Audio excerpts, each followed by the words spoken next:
A very good morning to everyone. I, Priyanka Jain, on behalf of CEF CRNTS IIT Bombay, take this opportunity to welcome you all to today's webinar on high resolution liquid chromatography mass spectrometry Orbitrap, titled MS-based proteomics for COVID-19 research. At the outset, I will provide overview of CEF, brief introduction of today's speaker, Professor Sanjeeva Srivastav, followed by his presentation on the topic, and at the last question and answer section. I request everyone to post their question with their name in question and answer box, which will be answered towards end of the section. Sophisticated Analytical Instrument Facilities, also known as SEF, was inaugurated by our late ex-Prime Minister Shri Morarji Desai in 1976. Project CRNTS was also started in 2006 with initial funding from DST. In 2008, SEF and CRNTS got merged under one umbrella headed by one in charge. Professor Anil Kotantharil is currently heading our SEF CRNTS department at IIT Bombay. 60 major equipment under SEF and 5 under CRNTS. CRNTS being academic wing also has PhD programs, 80 plus students guided by around 65 faculty members of other departments. During the financial year 1920, about SEF IIT Bombay, 2,700 users were there and more than 25,000 samples has been analyzed. The Department of Science and Technology has set up sophisticated analytical instrument facilities in different parts of India. The main objective of setting up these facilities were to provide guidance in acquisition of data using sophisticated instruments. SEF at IIT Bombay has several analytical instruments and provides measurement services to IIT Bombay users and to users from other colleges, universities, national laboratories, and various industries as well. DST has provided funds for following instruments, out of which 3 liquid chromatography mass spectrometers has been highlighted. Out of these 3, 2 of them are high resolution mass spectrometer QTOF and Orbitrap. These are the instruments which come under the central facilities funded by IIT Bombay. Dr. Mayuri Gandhi is in charge of all mass spectrometry in-house at CEF CRNTS. To know more detail about CEF CRNTS, please visit our website cef.iitb.ac.in. It gives me a great pleasure to inform that in spite of 17 CEF funded by DST, we have users and researchers coming to our CEF from different parts of India and Nepal. CEF is not just a center for research, but we also encourage people to visit our center to help them understand and demonstrate how our facilities work. We encourage visitors from industries and universities as well. We also have a YouTube channel where you can find the videos of our previous webinars. We also have a LinkedIn page of CEF at IIT Bombay, and we will be happy to connect with you on LinkedIn. I once again take this opportunity of thanking everyone for joining today's webinar. All our team members will be happy to welcome you to CEF CRNTS and help you with your research and development work. It gives me a great pleasure to welcome Professor Sanjeeva Srivastav. Professor Sanjeeva Srivastav is a scientist and group leader of Proteomics Laboratory at IIT Bombay. He is a visiting scientist in Arizona and Seattle, USA, and also a visiting faculty in China. He obtained his PhD from the University of Alberta, Canada, and postdoc from the Harvard Medical School, USA. Current research in his group centers on biomarker and drug target discovery and deciphering the protein interaction network in brain tumors using high throughput proteomics. He has published over 100 international papers, including Nature journals. He is a recipient of several awards, including the National Young Scientist Award Canada, Young Scientist Award Department of Atomic Energy and Board of Research in Nuclear Science India and the Department of Science and Technology India, and the Apple Research Technology Support Award UK. He has also received Best Teacher Award from IIT Bombay in 2014, 2018 and 2020 as well. Recently, he has started Cancer Moonshot India project along with Tata Memorial Center and National Cancer Institute USA. With this initiative, India has now become 12th country as part of International Cancer Proteogenome Consortium. Interesting proteomics updates and training material relevant to his talk will be found on Proteomics IIT Bombay YouTube channel. Now I take this opportunity of requesting Professor Sanjeeva Srivastav to present his slides to everyone. Over to you, sir. Thank you. Thank you, Priyanka, for very kind introduction. Let me share my slides, and first I will start with giving you some overview of how mass spectrometry can be used for proteomics based research. And then I'll give you some glimpse of our recent work on COVID-19 research. So just to give you the glimpse that what we are talking is really a complex field of proteomics, which is aiming to understand the entire compendium of proteins which are encoded by the genome. So now we have a good idea for all the genes which constitute the whole genome of human and other organism. But if you think about from the genes, the transcripts are being formed, and from the transcript, the proteins are being formed. So from the same gene, you can have different functional RNA, and from there, you can have various type of modified proteins. So what we are looking at is really a complex sphere where we have very dynamic nature of the molecules, which are getting spliced. They are having various type of isoforms, and also they are showing post-translational modifications. So it's really difficult to capture this kind of dynamic proteome, and that's where various type of technologies are required. Mass spectrometry has definitely become one of the major workhorses in this area. So while genomics was accomplished around 2002 and 2003, when the draft human genomes were published, proteomics field is slightly following at the same pace, but almost 14-15 years later only, first time we are able to now provide evidence that the gene coding proteins, they actually exist. And that was possible only because of advancement with the mass spectrometry.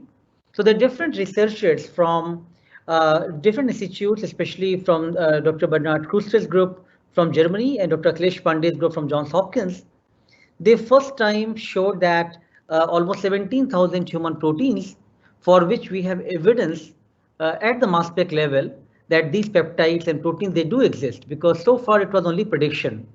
And this thing only happened in 2014, which was the Nature cover page. And next year to that, there was a group from Sweden, Dr. Matthias Ullhen's group. They published the tissue-based proteome map, which was based on the antibody-based approach. So as you can see that the field of proteomics is not very old. A lot of recent advances are happening, and much more activities are happening, in fact, in the last 5 years or so. So to govern, to accelerate, to organize the activities for the studying this complex proteome, and especially human proteome, there's an organization known as Human Proteome Organization, or HUPO, where we have a flagship project of Human Proteome Project, HPP. HPP has various verticals to investigate the human proteome problem, and mass spectrometry is one of the very strong pillars. We have also pathology pillar, antibody pillars, and knowledge-based bioinformatics pillars. All of these are equally important to trying to investigate the complex proteome and to really understand how the proteome is involved in driving various type of disease and biological questions. There are different teams which is formed as a part of the biology and disease-driven human proteome project. And also different, each chromosome wise, the task was divided to different countries to show that, which proteins belong to which chromosome and what are their roles. So again, you can understand that the field of proteomics, given the nature of the complex and dynamic proteome, is really requires collaborative efforts and really international effort of deciphering these kind of complex molecules. When it comes to mass spectrometry, what we are looking at the peptide-based analysis. So you have the complex protein mixture which you are digesting using enzyme like trypsin. Those form the peptides, and these peptides are the one which you are ionizing in the electrospray ionization, followed by separation using different type of mass analyzers. So you will generate a lot of peptides which can be detected using mass spectrometer. Now, the search becomes very important. Like what can be search algorithms which can be used to identify your mass spec data? And that's where the Human Proteome Project and HUPO provides guidelines to look into the very stringent data analysis criteria. So for instance, when you obtain, the several thousands to million of peptides obtained from any type of mass spec experiment, for the search filtering criteria, you should have at least two unique peptides for a given protein, then only you can be sure that what you're looking at is one unique protein. And these peptides should be not exactly to the adjacent region, but they should be non-nested, and at least 9 amino acid long length should be there. So these are some of the criteria and guidelines. Some of the viewers who are watching this presentation, if you are a mass spectrometry user and intended to publish your work in this field, I think it's important for you to follow some of these guidelines, which is continuously evolving. And now we have very stringent mass spectrometry data analysis guidelines. So I would ask you to refer to some of these guidelines. And only last year, based on these high stringency guidelines of mass spectrometry based data analysis, as a part of the HUPO consortium, international community, including our group, we published this work in Nature Communications. Now where we have idea for the human proteome greater than 90% of the proteome. And again, what was published in 2014 was still looking at almost 70% proteome. Now what we have idea after 2020 is 90.5% of the human proteome. It means for these proteins, the peptides exist, and we have evidence with the high stringent filtering criteria using mass spectrometry based data. And what you see here is kind of very complex data set, but it just shows you that there are different level of protein evidences which are existing. If we have the PE1 level evidence, which is highest stringency criteria, which I just described to you, those are almost 90.5% what we have. Additionally, there are some protein for which there is a prediction based on the RNA expression as well as antibody based test, and sometimes we have some putative information. All of those is at different level of PE2 to PE5. So please do not feel afraid with all the technicalities here, but only point so far I want to emphasize that investigating proteome, at generating data level is not very difficult, but analyzing data is definitely very, requires a lot of your updates and your ideas and knowledge for these softwares and the filtering criteria. So to really decipher and decode the human proteome and various type of other life science system, different proteomic technologies have come forward, which have really made this task much easier. There are many technologies, but for this particular talk, I'm going to focus and restrict myself to only mass spectrometry based proteomics. But just to give you the flavor that proteomics is not only about mass spec, there could be different approaches of investigating the complex proteome. When you really want to understand what the proteins are doing in the body inside any kind of life science system, many times the questions are in given response to a disease or response to a stress condition, or you're giving any kind of drug treatment, what are the proteins which are getting changed? And you want to analyze that at the proteome level, looking at all the possible proteins of that system. So one could use conventional gel-based approaches, including two-dimensional electrophoresis or dye technologies, followed by mass spectrometry, or you can also use directly mass spectrometry itself. Now, many times for specialized applications, people also use protein microarrays.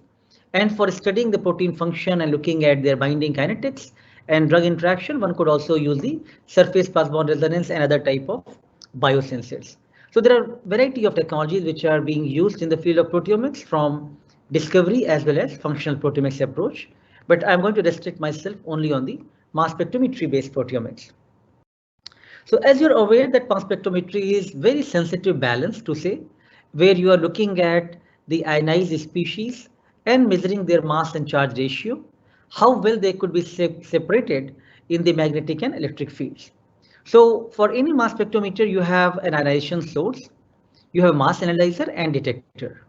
Now to start with your sample, if you are using ESI based MS platform, which is what we have in the Orbitrap systems. Then you are going to interface that with the liquid chromatography. So we usually use nano LC, nano liquid chromatography, followed by electrospray ionization, and then Orbitrap mass analyzer.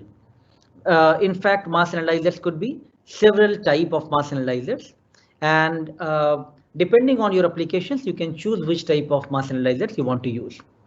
So shotgun proteomics is one of the more recent concepts. Maybe I would say more advances happened last 10 years or so. Although this concept was given in 1998. Idea is rather than separating the proteins on the gel, can we take the protein extract and digest that entire extract? During the digestion process, you are going to use the do the reduction as well as alkylation, reduction using DTT and alkylation using idostamide, followed by digestion of the proteins using trypsin, chymotrypsin, lyse, or many other enzymes you can use.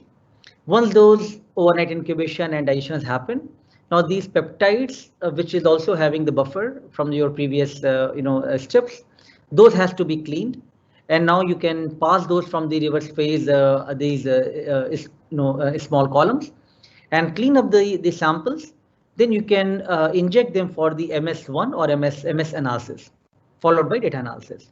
So this is in general any type of shotgun proteomics workflow which is not involving any type of gel-based approach. It is directly taking the protein in the solution form and doing in solution digestion followed by the mass spectrometry analysis. So as I was referring you to that, in the mass spectrometry based proteomics, you have the ionization source, you have the mass analyzers and detectors. So mass analyzer is very crucial because you are getting thousands to millions of ions inside the mass spectrometer, and you want them to better resolve so that these ions could now generate those peptide spectra, which can be utilized for proteome search. So different type of configurations are there, and at CRNTS you also have the 6550 series of Agilent, which is the QTOF mass spectrometer, where we have the quadrupoles and time of flight. So two different mass analyzers property are being used. Here, the separation is going to happen in the quadrupoles in the magnetic and electric field, followed by how much time these ions take to fly inside the TOF tube. So one could use these kind of hybrid mass spectrometer, QTOFs.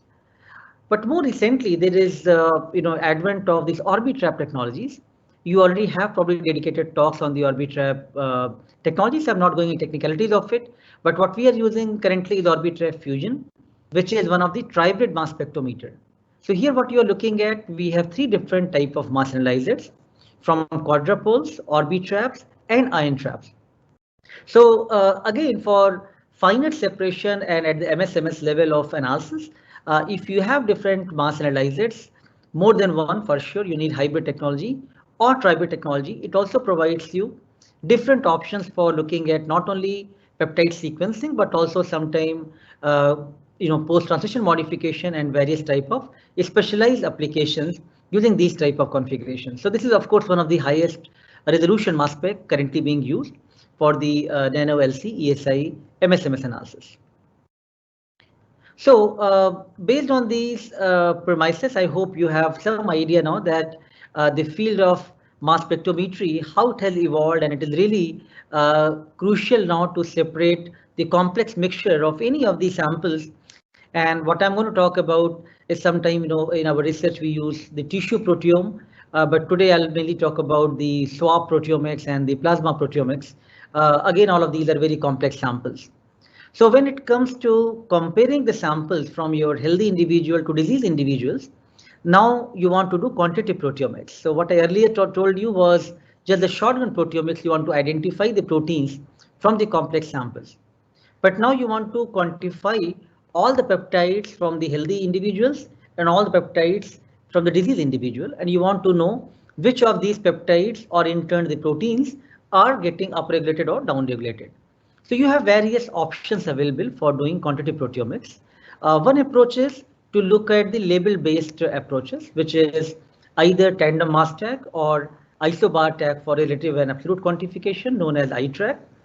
After you have done the peptide digestion, those peptides could now be labeled at the N-terminal level with the TMT tags or I-track tags, which binds peptide at the N-terminal sequence. In this case, what I'm showing you, let's say you have 3 healthy individuals, 3 diseased individuals, and you want to compare their differential proteome analysis in the same experiment. So you're labeling them with different type of TMT tags. And after labeling them, now you can mix all of these samples, all the peptides, pull them together, and then separate them from the nano LC followed by MSMS analysis. At the MSMS level, you will see these reporter ions, which is generating these fragmentation pattern for these reporter ions for TMT or I-track tag. And this can be used for quantification. Now, there is a newer approach which is looking at without labeling also can we quantify the proteins, and that is known as label-free quantification. So here the same peptide which you have already prepared, rather than pooling the samples from different conditions, here you are going to run every sample independently, and you are theoretically generating the peptide library of each individual, which can be stored separately. Once you have done the same experiment, let's say for the same 3 control and 3 of the disease individual, now you want to look at what happens to the spectral count of these peptides at different retention time. So because you're in the liquid chromatography, you are separating the peptides based on their hydrophobic, hydrophilic properties. So if in a given retention time, if the healthy individual shows some level of abundance of the peptides and the disease individual showed higher level of abundance of that peptide, so then you should be able to quantify that by measuring the spectral counts. So this is something which is more newer concept, looks at label-free level of quantification. And much more recent advancement in that area is also known as DIA or data independent acquisition. Here, rather than looking at the entire M by Z region at the same time, we are looking at each of the small window to generate high resolution one by one. So for instance, 400 to 500 M by Z, you generate a spectra for that, and likewise 500 to 600 and 900 to 1000.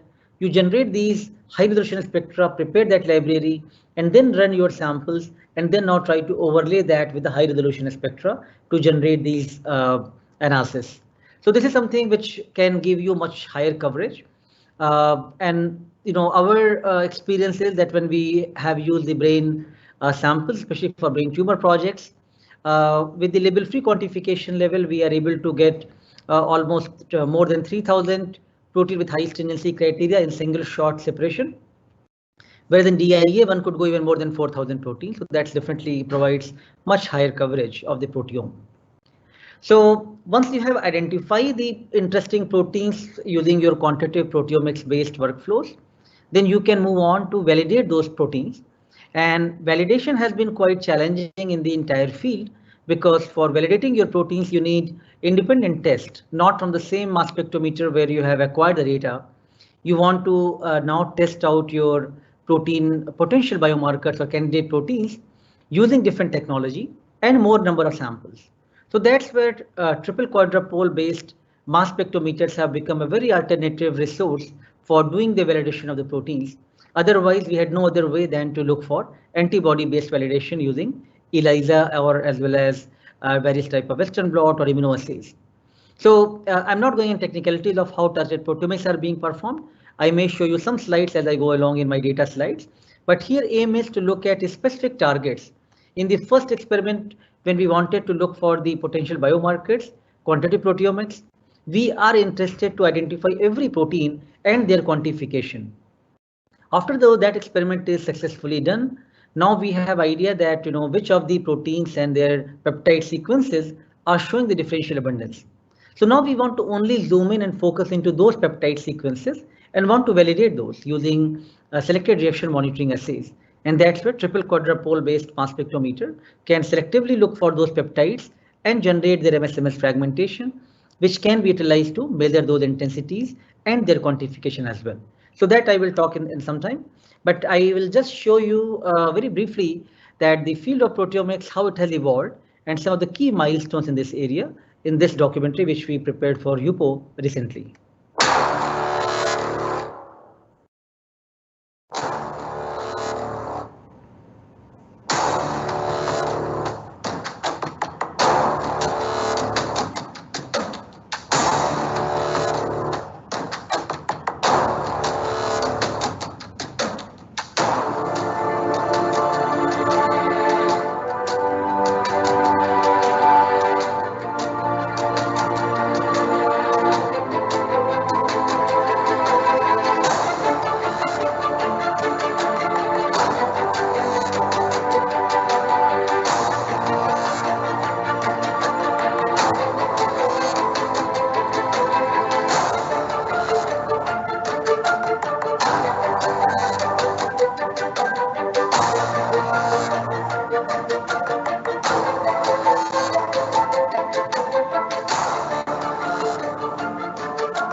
All right, so proteomics is definitely much more newer addition of the omics technology as compared to genomics, which is much more advanced.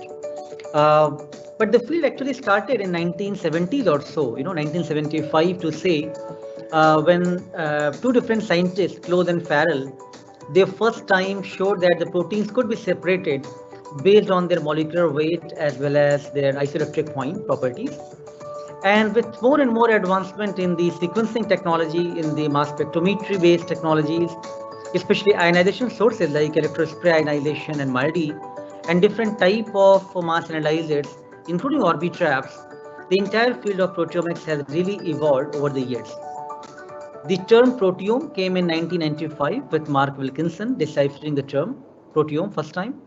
And immediately after completion of the Human Genome Project, the field of proteomics, really got evolved in 2003 or so. And now there are, very serious efforts by the Human Proteome Organization and the proteomics community to really trying to understand all the proteins of human and other type of model systems. So as you have seen previously, like what I talked to you, that there are more recent initiatives and efforts to really map all the proteins of human. And 2014 and 15, we first time got the glimpse. And only last year, we were able to get 90% or more coverage of the human proteome. So field is still open and a lot of challenges are involved. Especially people can also look at mapping those remaining 10% protein, which is known as the missing proteome per se. So while I'm sure this documentary, when you go to HUPO and you go to our videos, you can find more finer details of each of these discoveries, what has happened. I hope you are convinced that there has been a lot of efforts in the recent years, which has really made a robust mass spectrometry technology, and the genesis of that goes from 1950s or so, and only over the years, with the effort of the whole community, now we have such an ease of looking at the complex proteome mixtures with such an ease and looking at in a very high throughput manner. Now there are studies, especially with Matthias Mann, who have shown that in 2 hours time you can separate the whole of the yeast proteome. So think about without separating the complex proteome mixtures, now we have ability to separate the complex samples in 2 or 3 hours of gradient and obtain all their proteins in a very short time manner. So these are only possible with the efforts of the entire scientific community, and we are very excited and privileged to be working in this particular field. Let me now switch gears and bring you to the talk for which most likely you are excited about, that how mass spectrometry based technology, mass spectrometry based proteomics could be utilized to really trying to understand this invisible enemy, which has really last 1 year had made the turmoil in the whole world, and all of us got affected in different ways. So let's see, in which way our proteomic technologies and mass spec can try to understand this problem slightly better. So there are different omic technologies overall, which have really led to different ways of understanding this virus. And the RT-PCR test which came required the sequences, and that was not possible without doing the next generation sequencing to start with. But very quickly after doing the NGS sequencing from the Wuhan strains, immediately RT-PCR tests were developed. Also, the cryo-electron microscopy revealed the structure of these viral proteins, followed by various type of protein arrays and mass spectrometry based approaches. New targets were identified and different therapeutic strategies were used to combat this problem. So again, in a very short time, the scientific community really tried to use all their arsenals to understand this virus COVID-19 better, SARS-CoV-2 virus better, and understand this disease COVID-19 and try to contribute in a more meaningful way. So what we thought to first look at the primary sample of COVID-19 patient, which is nasopharyngeal swab. And for this work, we did collaboration from different hospitals of Mumbai, especially Kasturba Hospital and Noir Hospital, also Jaslok Hospital. But Kasturba Hospital, most of the samples came from, where the patients who were coming, their nasopharyngeal swab was collected. And this same sample was used for the real-time PCR test for detecting the viral load. Now, can we detect the peptides of these virus SARS-CoV-2 from the nasopharyngeal swab sample?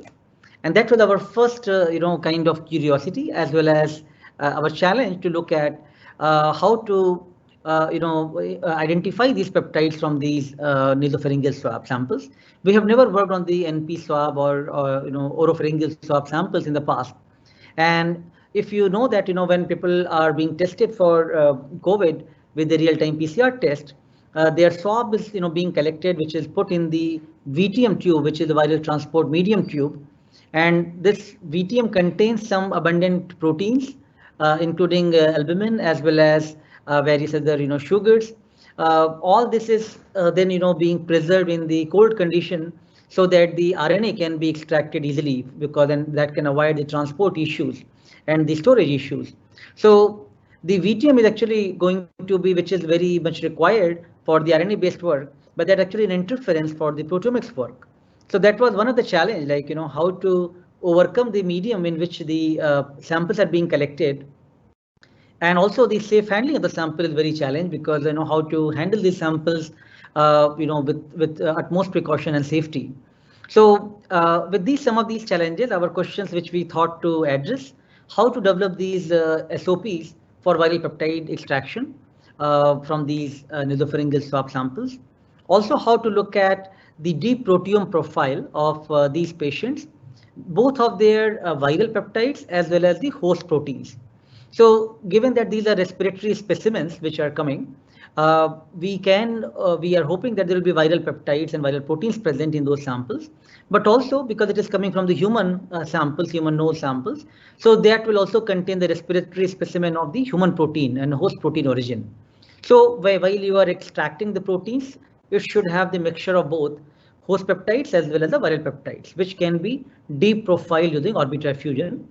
And also, once we know which peptides are coming more in the common pattern in the diseased population, can we develop the targeted assays based on the MRM based work using ARTIS triple quadrupole mass spec. So these were some of the key considerations which we had for nasopharyngeal swab samples. So the workflow, as I described, that these samples are collected in the VTM tube with the nasopharyngeal swab, RNA being extracted and cDNA prepared, sample being taken for the real-time PCR based test, where you are looking at the CT values to look at the viral load and whether the patient is positive or negative. Now, same VTM tube in the hospital itself, we provided our staff over there who can prepare the sample and immediately precipitate out these proteins in the various organic solvents. And again, we chose these organic solvents so that the viral inactivation can happen very quickly right away after the sample collection in the BSL-2 labs there. So then ethanol, isopropanol or acetone, all three of them were tried. And then a mixture of those was used for the protein digestion, followed by the peptide estimation and separating them in the fusion to look at the deep proteome or the global proteome analysis, as well as eventually we refined the peptide list and developed these kind of selected reaction monitoring tests. So as I mentioned initially, we had no clues about, given the interference of the VTM tube, that how we are going to get the peptides from the virus, what kind of methods are going to work better. And we have to also look into all the safety considerations of the sample preparation. So when we prepared samples in isopropanol, ethanol or acetone based methods, these are the number of unique peptides which we could detect from the viral origin. And so we did find a lot of viral based peptides which are coming in these samples. But what we thought that maybe the pool of all these extraction methods of organic solvents could provide us enriched of peptides from all of these various extraction methods of these samples. What you see here is the chromatogram of the samples from the NP swab, and which represents both the host as well as viral peptides. Now, for search, database search becomes very crucial here. So the same set of data, you can first search for the SARS-CoV-2 database, and then the same data was used for the human proteome database search. So we were able to identify 4 peptides of spike proteins, 3 of nucleoproteins, and 4 peptides of replicase proteins.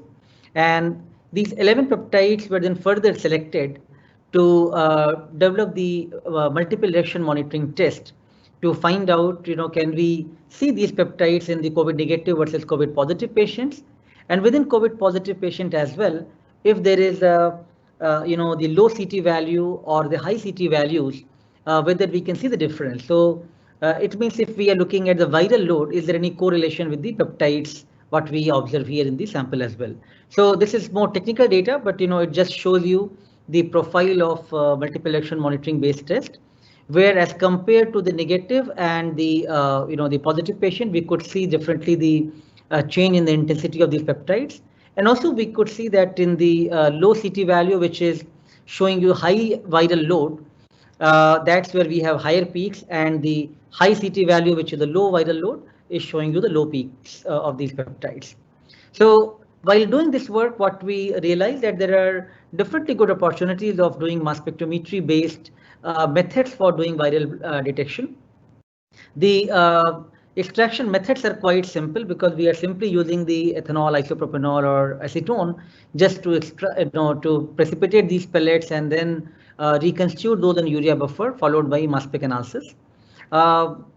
Now, for RNA-based work, the major challenge becomes the storage and handling of these samples and preserving those in the cold condition. So, which could be overcome with these kind of simple extraction methods. And of course, mass spec is much more sensitive as compared to real-time PCR or any other test. But there are many challenges as well. It was, of course, our team was very well trained for doing this kind of tests and developing these kind of assays. So we were able to do that in a very short time. But to really employ this kind of methodology at the clinical setting is not easy, given the challenges of the instrument procurements and the cost of instruments, the specialized skilled manpower required for operating these kind of tests. And of course, the throughput becomes very challenging as well, because in mass spec you can run only one sample at a time, and then the sample preparation requires overnight steps and a lot of methods of SOP preparation. So all of that makes it slightly challenging to really make it easy deployment for the hospitals. But nevertheless, it did show that mass spectrometry based platforms can be used to do the SARS-CoV-2 detection. And not only our own work, but while we were doing this work, some other publication also came forward from different groups, which showed that different mass spec and different groups are able to now develop the test for doing SARS-CoV-2 detection using mass spectrometry. But one thing which we found more interesting was essentially looking at the host response, because that was quite surprising to us that how many proteins we will get from the nasopharyngeal swab sample, which is of the human origin or the host origin. But after doing this kind of test, we could actually find almost 1200 plus proteins were seen in all the samples, which was a decent coverage. And then throughout the experiment of any mass spectrometry, you have to run some quality control checks, which throughout in the large number of these samples run, we were running the QC pools, which showed very good correlation, as you can see on the right hand side.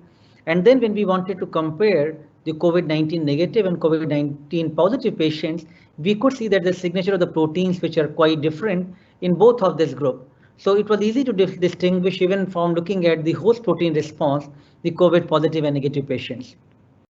And some of these proteins which are shown here on the screen are the ones which really showed good upregulation of the in the host of the COVID-19.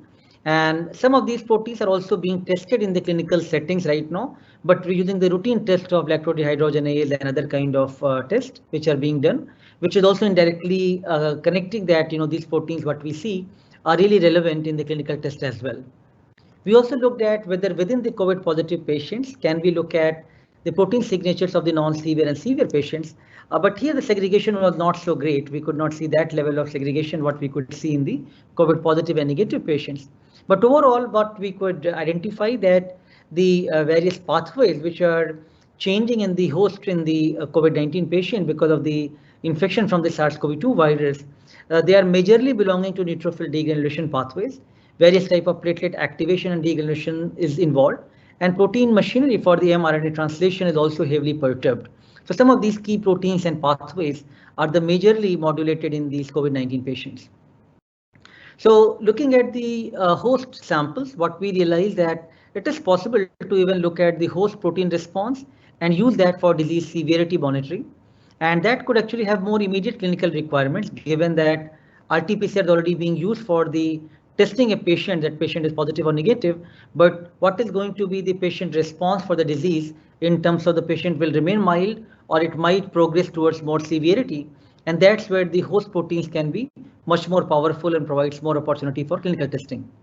Challenges for doing this type of test remains like the limitation which I discussed earlier of the instrument cost and the specialized manpower. We also looked at the COVID-19 patients' plasma samples, which are again COVID negative as well as COVID positive, non-severe and severe group of patients. We have good know-how of doing the proteomics of infectious disease from the blood samples. Very recently, we had published one paper in Communication Biology on malaria, where a similar kind of problem was investigated to look at the patients of non-severe malaria and severe malaria and how this type of plasma-based proteomics can be utilized to find out the potential biomarkers and the mechanistic insights of the disease. So our team was very much tuned for doing this kind of work. We had all the reagents available for doing this experiment. In the lockdown time, of course, we were also constrained with the reagents and how many samples we can analyze. But fortunately for this experiment, we had everything in-house available to do this experiment. So when we got these patient samples of COVID-19 negative, COVID-19 non-severe and COVID-19 severe patients, first challenge is to prepare these samples where the plasma contains many abundant proteins like albumin and IgGs, which has to be removed, and you have to deplete those using various type of antibody-based approach. So these depletion columns that becomes very important and cost limiting factor as well for sample preparation. So we depleted all these plasma sample individually for each patient, prepared the peptides, separated those peptides using Orbitrap technology. And once we finished the data analysis of various peptide and protein based investigations, then we took the selected peptides and took them to different mass spec triple quad artists and look for the MRM based validation and followed by the pathways and network analysis and potential drug repurposing aspects. So the host proteins actually reflect the disease quite well because many proteins which are leached out from different systems, they come to plasma, and then plasma is a very accurate reflection of what is happening in the host response in any given disease. So in the COVID-19 also more than the swab sample, we were able to see the host response are really reflecting the good disease biology. And here you can see the good segregation of COVID-19 negative and positive patients using some of these proteins. But we were also more keen in fact on looking at non-severe versus severe population, whether we can make the prediction that how a non-severe or mild patient can progress toward the severe type of disease of COVID-19, because the limitation of the ICU beds and the treatment modalities could be then minimized in that manner. So we were able to find the distinct signature of the proteins, here much more profound using the plasma samples. And we thought, can we take some of these leads forward for the clinical translation value? And that's where first we looked into various pathways where these proteins belong to. And of course, blood coagulation and complement cascade pathways came quite abundant. But also we see certain things like glucocorticoids and various type of exocytosis based mechanism. We are not very sure is that these pathways are coming because of the drug response, the drugs which have been given to COVID-19 severe patient, or is that the real, clues itself? Those things are still very difficult to really investigate, given all the patients are already undergoing some treatment. So you have to take those bloods and you have to keep that in mind as well, that the responses what you see for different pathways, it might be in response to given drug as well. So nevertheless, we could see very distinct response of various protein, and we selected some of these proteins shown here, for which we developed the test of multiple reaction monitoring. And you can see very clear, distinct peaks here of non-severe and severe patients, where we are looking at set of these proteins belonging to the serpin family, and these serpin proteins, which are various serine proteases, they are quite showing abundance in the severe patients. Apolipo B protein as well as various type of proteins of angiotensinogen, AGT protein here, and the fibrinogen gamma chain proteins.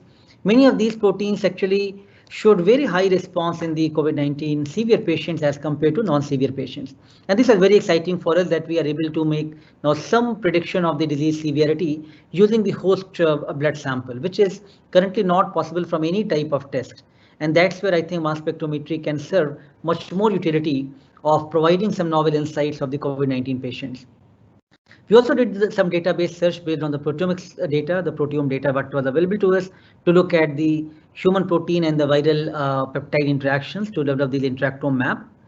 And finally, after identifying the set of protein, which I already discussed briefly, like various serpin proteins and ascended A9 protein, we looked at various type of FDA approved drugs and did various type of docking studies to find which of the drugs can be used for the repurposing drugs, which can bind to maximum number of these proteins which are involved in the disease severity. So this work is still in progress and needs much more validation before it can be taken for any kind of drug discovery work. But it definitely showed good promise that this drug selenoxir can actually inhibit all these three protein, which is showing very high upregulation in the COVID-19 severe patients. And likewise, ponatinib showed against these two proteins of serpin family. So again, some of these drugs could be utilized as a drug repurposing approach, but it will require more validation. But given that these are already FDA approved drugs, I think their translation could be much more smoother as compared to looking for the new drugs. So overall, I think we have been quite busy in the in these months of investigating COVID-19 patients. There are series of activities, series of experiments are being performed. Something I spoke to you was essentially on the global proteomics part. I have not spoken to you about some more initiative on the metabolomics work, as well as some of the work on the FTIR based investigation, and also more recently about microarrays and some of the NGS based approaches to investigate these problems. So to summarize my talk, we have identified set of proteins and potential peptides which could be developed for these type of selected target assays, looking at selected reaction monitoring. Peptide detection from SARS-CoV-2 virus is possible, but given the challenges of developing the cost-effective test and clinically deployable test, it may not be best approach of taking forward.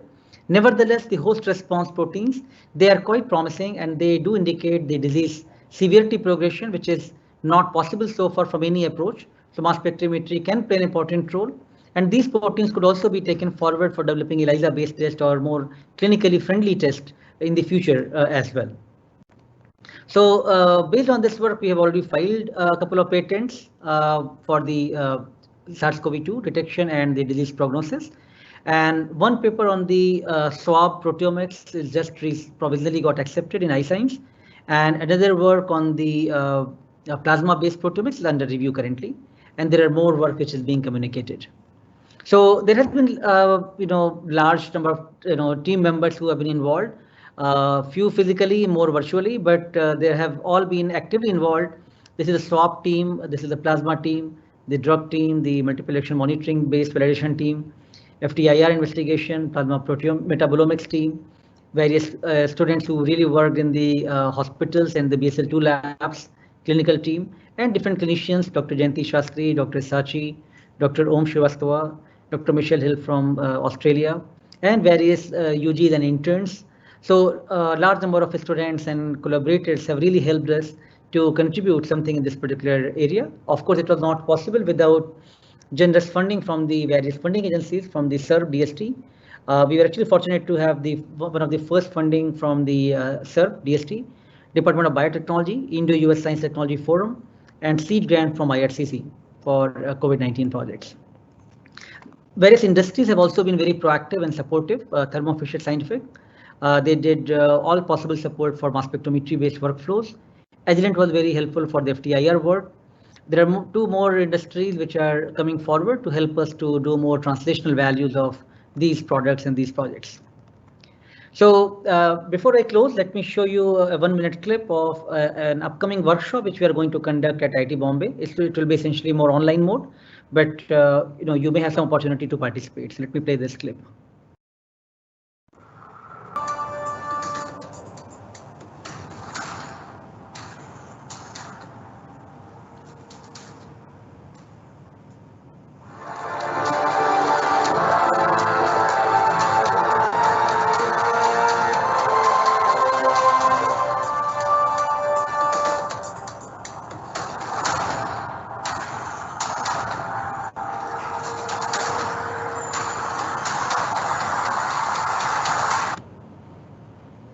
All right, so please keep an eye on this workshop. We'll be happy to have your participation in this online activity.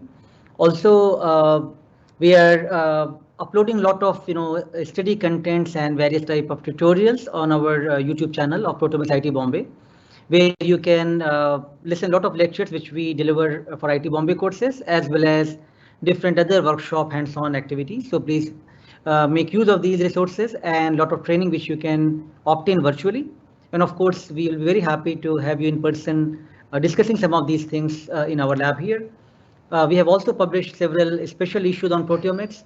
In the free time, please do read these and ask us for the more editorial contents. And finally, I would like to say that the virtual mode of interaction is really helping us to continue our engagement despite the challenges of COVID-19. And there are various online courses which we offer, MOOC courses which we offer on proteomics, proteogenomics, and currently we are running bioengineering and interactomics courses. Some of these are really able to connect us with large number of students and participants from all over India and world despite this difficult time. So thank you so much for your attention, and I'll be very happy to take any questions. Thank you, Professor Sanjeeva Srivastava. Let's begin the today's question answer round. So the first question is anonymous. Tell us about the role of LCMS in the development of anti-COVID-19 drug, like example remdesivir. If I, yeah, so I'm just looking at on the Q&A here as well. So tell us about the role of LCMS in the development of the anti-COVID-19 drug. See, I think, initial drug discovery, because given the short time what was there for looking at the COVID-19 patient treatment, it was not possible to really discover something very new in a very short time. So that's where FDA approved antivirals and even anti-malarial and various type of known drugs were tried out, right?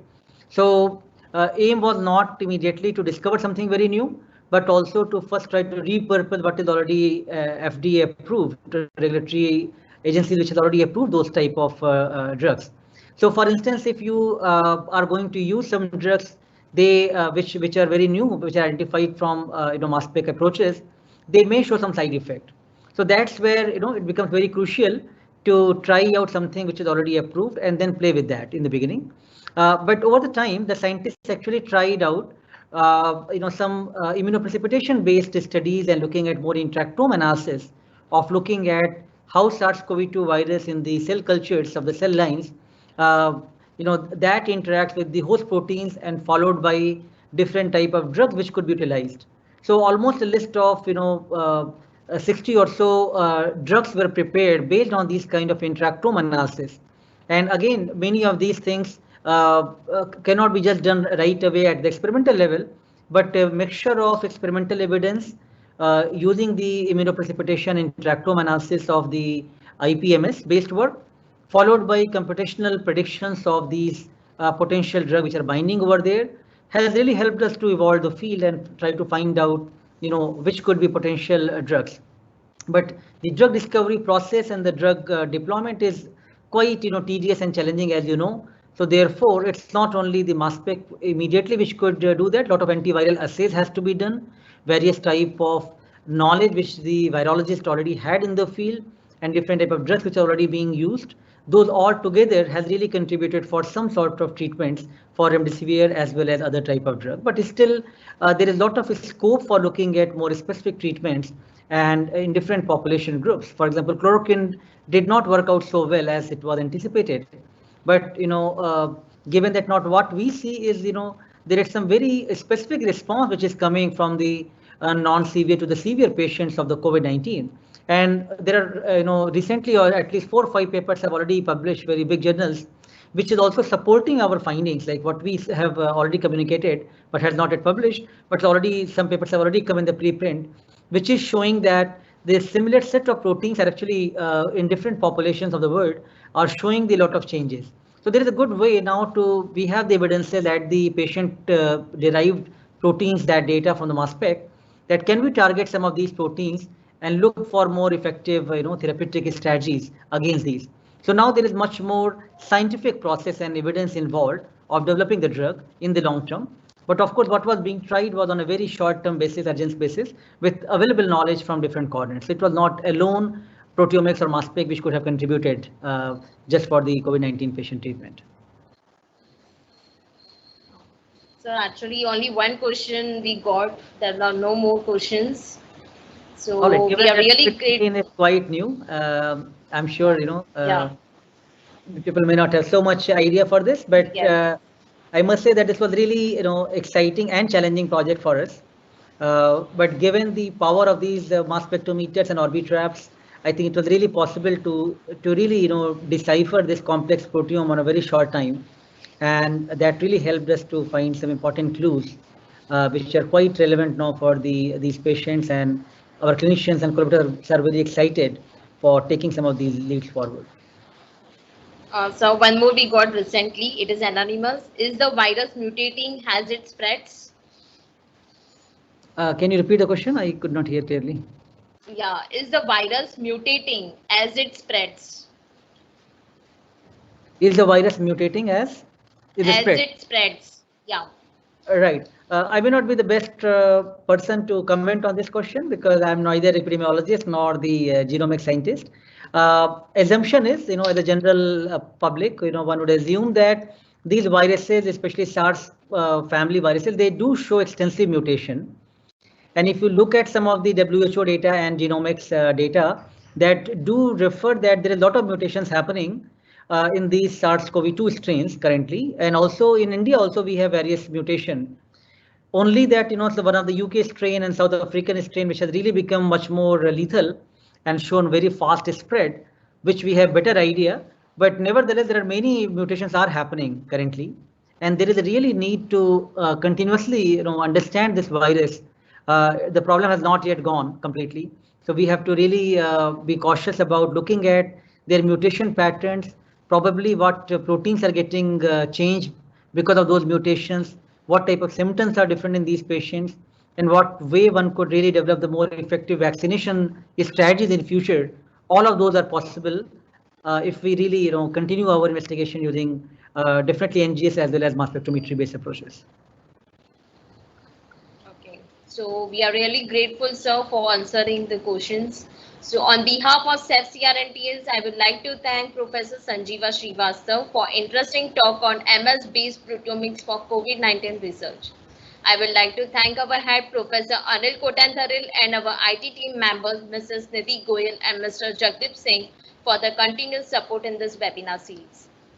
And last but not the least, I thank all the participants for attending this webinar and making this event successful.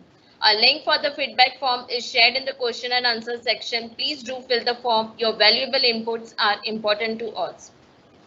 The upcoming talk is on multi-omics approach for discovering mechanisms and biomarkers in diverse organisms by Dr. Deepak, and the registration link for it is now open on our website. I request you all to join us for our next talk. Once again, thank you for making the webinar successful. Stay healthy and stay safe. Thank you. Thank you so much, sir. Thank you.